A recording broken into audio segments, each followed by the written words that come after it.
Hello everyone, नमस्ते सभी को। और आज मैं एक वीडियो सीपीआर पे बना रहा हूँ कि सीपीआर पे आप ट्रेडिंग कैसे करें सीपीआर के माध्यम से। ठीक है ना। सॉरी सॉरी, ये वीडियो, सॉरी। हाँ, ये रहा वहाँ पे।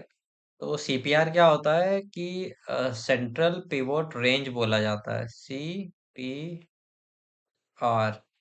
होता ये पिवोट है, और रेंज किसे कहते हैं? जैसे रेंज आप इसे कह सकते हैं, किसी भी रेजिस्टेंस को एक हम ऐसे लाइन नहीं खींच सकते, है ना। तो जैसे ये हमारा सप्लाई जोन है, ठीक है ना। तो ये एक रेंज हो गया, बॉक्स जैसे हमने बना दिया। ठीक है। इस बॉक्स के बीच में जितना है ये पूरा रेंज कहलाएगा, है ना। जैसे ये रेजिस्टेंस है, हम ये नहीं बोल सकते एक लाइन खींच देंगे तो ये रेजिस्टेंस हो गई। एक रफ हम खींच देते हैं ये लाइन, इसका मतलब ये नहीं होता है कि इस लाइन पे आएगी तभी गिरेगा। नहीं तो अभी मैं बोल दूंगा ये लाइन रेजिस्टेंस है, यहाँ पे मार्केट आएगी गिरेगी। देखो, मार्केट आई, अब आप बोल दोगे कि ये देखियो इसने रेजिस्टेंस लाइन को भेद मतलब छेद आर पार कर दिया और ये मार्केट नहीं गिरी। आपने गलत बोला। इसीलिए कभी भी किसी का एक लाइन नहीं होती, एक रेंज होता है, ठीक है ना। तो उस रेंज के नियर बाय आए, क्योंकि किसी का सेलिंग प्रेशर हाई होता है, बाइंग कम होती है, ज्यादा होती है, उसके हिसाब से प्राइस ऊपर नीचे होते हैं, इसलिए एक पर्टिकुलर लाइन नहीं होती, एक रेंज माना जाता है। ये कभी भी हम एक लाइन के भरोसे नहीं बैठेंगे कि ये लाइन पे आई तभी मार्केट ऊपर जाएगी, ठीक है। एक रेंज हुआ, यहाँ पे आई, तब यहाँ थोड़ा टाइम जाए तब मार्केट ऊपर गई, जैसे ये एक रेंज बना, ठीक है ना। यहाँ पे आई तब मार्केट नीचे गिरा।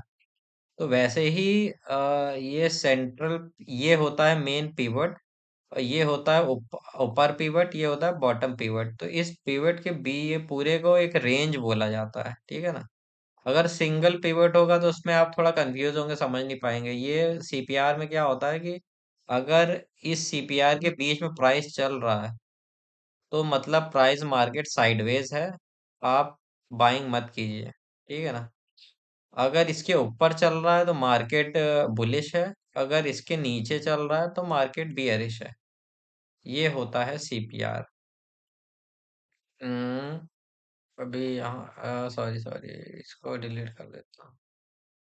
हाँ, आप देखिए ये, मैं क्षमा चाहूंगा, मैं 2025 का बताता हूँ सीपीआर में कैसे मार्केट वर्क किया। ये मेरा ट्रेडिंग व्यू है, थोड़ा गलत है, ये देखिए 2025 दिखा रहा है यहाँ पे, है ना। मतलब यहाँ पे आज डेट होगी 1, लेकिन देखिए सीपीआर यहाँ पे दिखा रहा है पिछले दिन के, यहाँ से। तो जहाँ से सीपीआर स्टार्ट है तो डे वहीं से स्टार्ट। आप वीडियो देखेंगे तो ये 2025 का, ये ना सोचिएगा कि मार्केट यहाँ से स्टार्ट है। मेरे में पता नहीं पीछे ऐसा क्यों दिखा रहा है, ग्लिच हो रहा है। मैं डिलीट करता हूँ। पहले, हाँ, पहले सीपीआर बता देता हूँ। सीपीआर क्या होता है? सीपीआर होता है सेंट्रल पिवट रेंज। अगर सीपीआर चौड़ा होता है, चौड़ा बोले तो वाइड, तो मतलब इस दिन मार्केट साइडवेज होगी, ज्यादा मूव नहीं करेगी। मतलब ये 100% नहीं है, 60-70% है। कोई भी चीज 60-70% होती है, अगर 100% होती तो हम सब करोड़पति अरबपति होते, है ना। तो ऐसा, अब मैंने बताया वाइड होता है तो उसका मतलब ये नहीं कि अरे जिस दिन वाइड है उस दिन भी मार्केट ट्रेंड हो रही है तो बोलोगे अरे आपने तो वाइड बोला था, ये देखो मार्केट कितनी भाग रही है। ऐसा नहीं है, मतलब मोस्ट ऑफ द टाइम ऐसा होगा, कुछ टाइम नहीं होगा। अब देखो ये वाइड है थोड़ी बहुत, तो मार्केट देखो आई, ऊपर आई, साइडवेज, फिर ऊपर गए, फिर साइडवेज, तो ये होता है, ठीक है ना। और ये है थोड़ी नैरो सीपीआर। ये देखो, इससे ये चौड़ा है, ये थोड़ा पतला है ना। तो मार्केट देखो कितना मूव की, इतना की, इतना पॉइंट्स, उसके बाद जाके थोड़ी साइडवेज हुई, है ना। और यहाँ तक का, लेकिन ओवरऑल अगर मूव देखा जाए तो यार काफी आ गया, अगर सीपीआर से देखा जाए मूव तो। कहाँ गया? ओवरऑल अगर सीपीआर से मूव देखा जाए तो ये देखो, निफ्टी में 200 पॉइंट का मूव आ गया, मतलब बहुत बड़ा मूव है भाई। तो मैं, हाँ, और ये दिखा देता हूँ, एक और चीज बता देता हूँ। ये येलो वाला है वीकली पिवट, है ना। येलो वाला है वीकली पिवट, ये है डेली पिवट। और ये काला वाला भूल जाइए, काला वाला है मतलब कल का पिवट की क्या बनने वाला है। और ये है सपोर्ट, ठीक है। नहीं, हाँ, सपोर्ट 1, ये पहला सपोर्ट है। इसके ऊपर होगा जो रेड कैंडल बनवाई होगी वो है रेजिस्टेंस, इसी के बेसिस पे हम लोग पूरी ट्रेडिंग करते हैं। मतलब सीपीआर वाली ट्रेडिंग होती है। ठीक है ना। तो अब मैं ये बताता हूँ कि पहले देखिए सीपीआर में पहले ही अगर मॉर्निंग में ही सीपीआर में एक ग्रीन कैंडल खुल गई तो मतलब है भैया आपकी बाइंग होने वाली है। ठीक है। अब यहाँ पे क्या देखते क्या है कि ग्रीन कैंडल तो बनी लेकिन नेक्स्ट कैंडल ग्रीन हरी रेड बन गई। मतलब आप अभी वो नहीं हो। उसके बाद प्रीवियस डे ये हाई था। इसने प्रीवियस डे हाई ब्रेक नहीं किया है। ठीक है ना। तो अभी आप बाइंग नहीं करोगे, यहाँ पे आपका कोई ट्रेड नहीं बन रहा है। अगर आपने ये ब्रेक होता तो आप एक ट्रेड ले लेते। ठीक है, ये ब्रेक नहीं हुआ तो ट्रेड नहीं बन रहा है आपका। अब मार्केट नीचे गई नीचे गई। अब आपको लगेगा भैया ये पिवोट टूट गया है, चलो सेलिंग पे सेल कर लेते हैं। अब यहाँ पे सेल करोगे, यहाँ पे आप लगा दोगे अपना एसएल, टारगेट रखोगे पहला पिवट, ये सपोर्ट। लेकिन क्या हुआ, यहाँ मार्केट ऊपर आ गया और आपका एसएल हिट कर दिया। एसएल हिट हो गया, है ना। तो अब क्या होगा, वापस आप आया। अब क्या हुआ कि आज का इसने हाई जैसी ब्रेक किया और प्रीवियस डे का भी हाई इसने ब्रेक किया, तो यहाँ पे आप ले लोगे अपना, क्या यहाँ पे अपना ट्रेड ले लोगे। एसएल काफी बड़ा हो गया, इसके नीचे लगाओगे एसएल, टारगेट रखोगे पहला। ये गया, आपका एसएल हिट नहीं हुआ, साइडवेज हुआ और आपका ट्रेड हिट हो गया।